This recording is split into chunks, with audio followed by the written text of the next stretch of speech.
Hey everybody. I just wanted to give a update on how things were going with breastfeeding after reduction. So this is basically what the title says, an update on breastfeeding after a breast reduction. So if you saw my previous video, you know that I had a breast reduction after breast cancer. Lost one breast and then I had the other breast removed, and I wasn't sure if I'd be able to breastfeed or not after I had my baby. And here he is.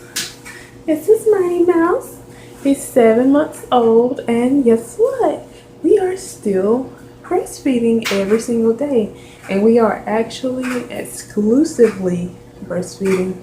I don't have to supplement at all. He's gaining weight fine, and I'm just using the one breast that I had, and it's been reduced.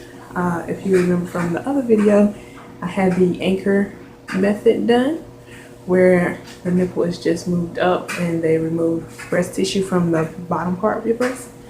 But this big boy right here is still being breastfed. Ain't that right, baby? Ain't that right? Let's say hello. Let's say hello. Say hello. Hello, everybody. Say I'm a breastfed baby. Yes, I am. Yeah. And right now he has a little cold. This is the first cold he's had since he was born. And everybody has a cold. His older brother brought it in from school, so it just caught on. So some of the things that have happened since the last video, and I was still trying to get started good.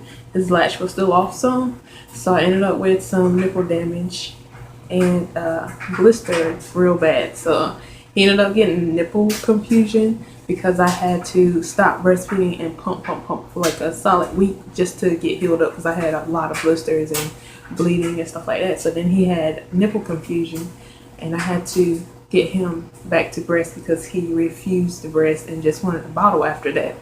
So that took a while. That took about 3 days of like really trying hard with a whole bunch of different combined methods, and we got him back to breast. And I didn't let him have a bottle for like a solid month after that, just to make sure that he'd be able to stay on the breast. And the only time he gets a bottle now is if he's going to spend some time with his grandma.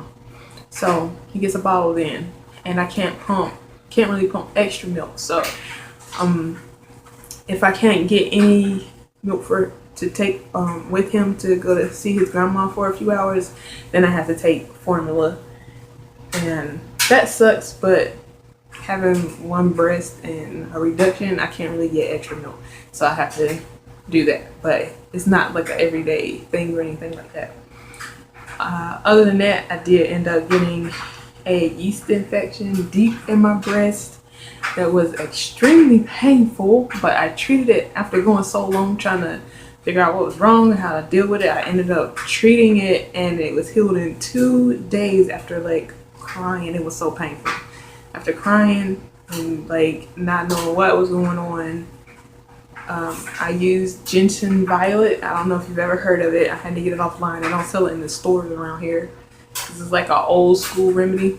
I used that on my breast, on my nipple, for 2 days, and it's completely gone. The yeast infection was gone. He didn't have like any thrush in his mouth or anything like that. Didn't have any side effects on him, which is why they said they stopped using it, because side effects. But I didn't see anything other than a purple mouth and a purple breast, which went away.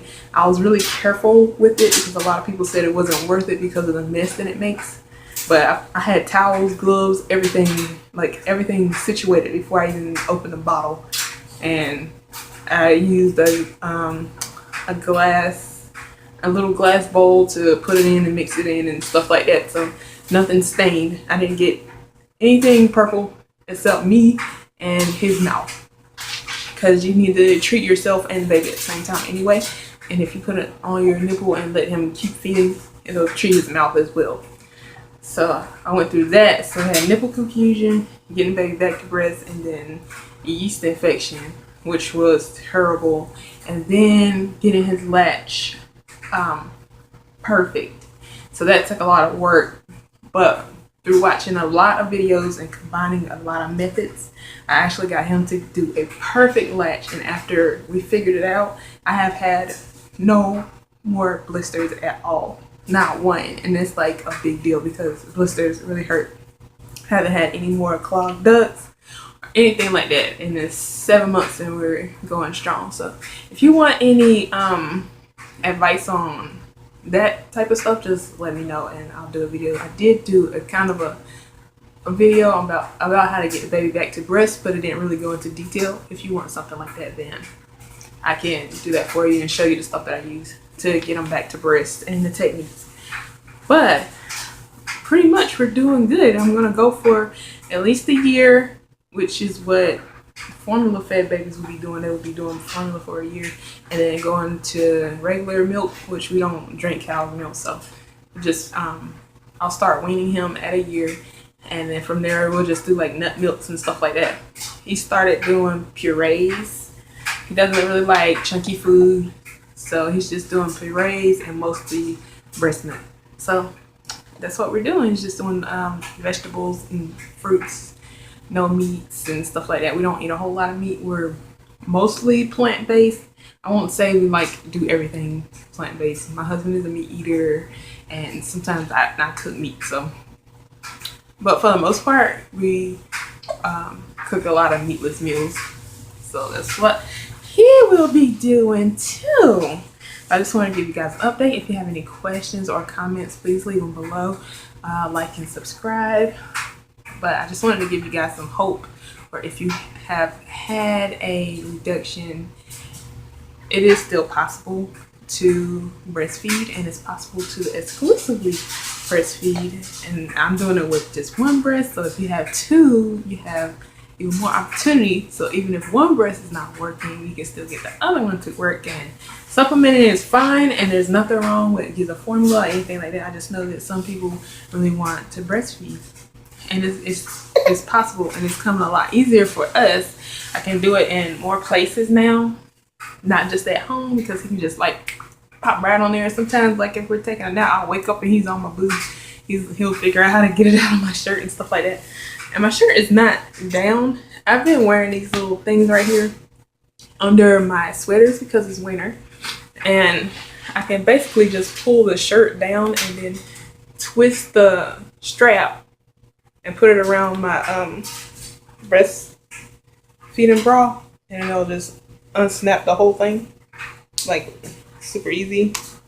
One-handed. Just unsnap it, and then it'll come down, and then I can snap it back if he'll let me.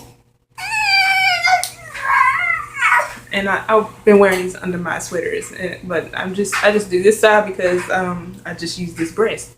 But if I did both sides, then I can, I just twist it to make a loop like that, and then open up the bra and then attach it that way. So they'll just save my shirts so that I can still use them, and I want to cut them up, and they're real soft. I got them at Walmart. They're on sale for like $1 and real thin and airy. So what's the matter, boo boo? What's the matter with mama's baby? What's wrong with mama's baby? But that is how I'm gonna get off here before he starts getting cranky and I need to feed him again. Alright guys, bye, good luck.